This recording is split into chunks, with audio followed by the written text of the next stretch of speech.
नमस्कार, मैं हूँ आशी और आप वॉइस अप देख रहे हैं। आज की जो कहानी होगी वो होगी पश्चिम बंगाल के सुंदरवन की। जी हाँ, घने जंगल, जहरीले सांपों और बंगाल टाइगर के लिए मशहूर सुंदरवन का एक चेहरा और भी है। जमीन के कटाव और जलवायु परिवर्तन ने हजारों लोगों से उनकी छत और आजीविका छीन ली है। यहाँ गरीबी इतनी है कि लोग झाड़ू पोछा करने के लिए ट्रेन से कई किलोमीटर दूर जाते हैं। पलायन के चलते गांव के गांव वीरान हो गए हैं। ज्यादातर घरों में सिर्फ महिलाएं बच्चियां बची हैं। इनमें से कुछ महिलाएं बच्चियां आए दिन रेप के शिकार हो जाती हैं। कुछ महिलाएं परिवार चलाने के लिए देह तक बेच देती हैं। दरअसल 2 साल पहले सुखमानी दास की 13 साल के दिव्यांग पोती मेनका के साथ उसके पड़ोसी ने बलात्कार किया था। वह उस वक्त घर में अकेली थी। माँ काम पर गई थी और पिता मजदूरी पर। घर में सिर्फ हमउम्र भाई था। पड़ोसी ने सोचा कि लड़की घर में अकेली है। उसने मौका का फायदा उठाकर उसे दबोच लिया, लेकिन अंदर टॉयलेट में मेनका का भाई था। जब वो बाहर आया और अपनी बहन की हालत देखी तो उसने बाहर से कुंडी लगा दी। जब तक उसने लोगों को इकट्ठा किया तब तक मेनका के साथ रेप हो चुका था। कृष्णा हेडेलकर की संस्था की मदद से परिवार ने FIR दर्ज करवाई।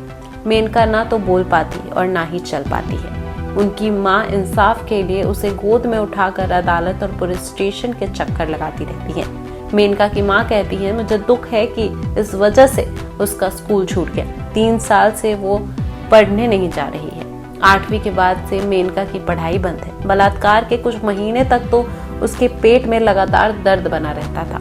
हालांकि अब वह मुस्कुराती है, चलने की कोशिश भी करती है। छोटी है इसलिए अपने अंधेरे भविष्य से वाकिफ नहीं है। पूरा गांव मेनका के परिवार पर केस वापस लेने का दबाव बना रहा है, जिससे उसके माता पिता काफी परेशान हैं। कृष्णा हेडेलकर बताती हैं कि धोपाहाट गांव में ही 6ठी क्लास में पढ़ने वाली 11 साल की एक बच्ची के साथ उसके ही पिता ने बलात्कार किया।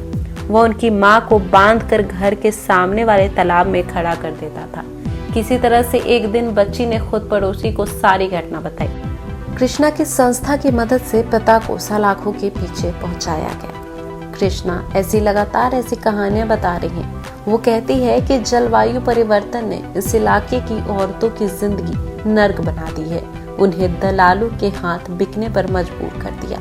इस टापू पर कहानियां सुनकर लग रहा है कि किसी और ही दुनिया में है इंसान। यहाँ हो रहे सामाजिक उथल पुथल के पीछे की वजह पर्यावरण बदलाव है। समुद्र का जल स्तर बढ़ रहा है। डीप मैनग्रोव खत्म हो रहा है। यही रीजन है कि ऐसी कहानियां यहाँ से निकल कर आ रही है, ऐसी परेशानियां यहाँ से निकल कर आ रही है। तो ऐसी और खबरों के लिए बने रहें वॉइस अप के साथ। धन्यवाद।